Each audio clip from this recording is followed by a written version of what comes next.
Well, the WEF strikes again, but this time it's farmers who are the target.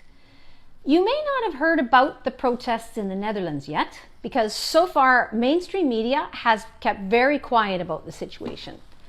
So farmers there are protesting the WEF-backed net zero environmental policy, which their government, like ours, is forcing on them.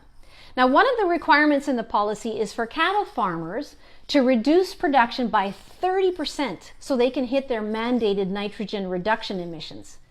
This ensures the demise of thousands of farms. So in response, dairy farmers are dumping their milk rather than send it to market. Food distribution centers are blocked by tractors, and store shelves are going empty.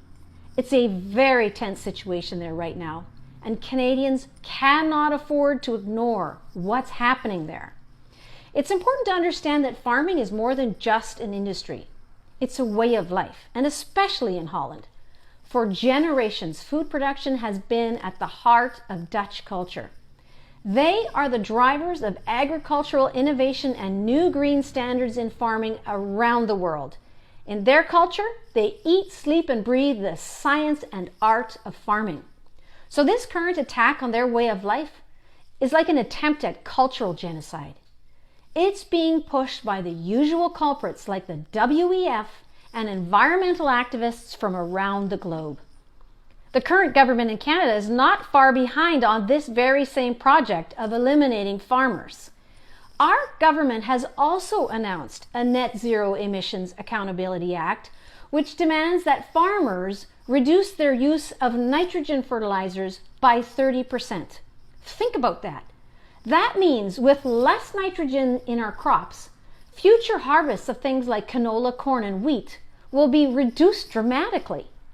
Now, unless the Prime Minister plans to legislate that all Canadians reduce their food intake by 30%, which under the current Liberal NDP regime isn't completely far-fetched, production will shift to non-democratic nations like Russia and China, who laugh at our net zero policies.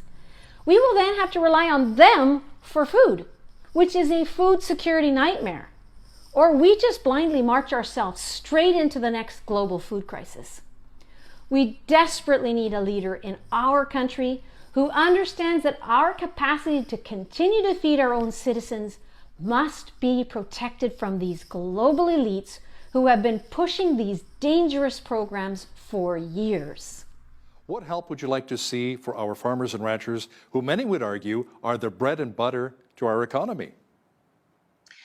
I think it's very important that we recognize that our policies do directly affect the food that gets on our table. And when we have farmers who ordered fertilizer from last year and had their fixed budget for this year based upon those fertilizer costs, and our government imposed a 35% tariffs on the fertilizer that was ordered from last year, it really offsets, it really, the balance and the budget that they have set to produce the crops for this year is completely off.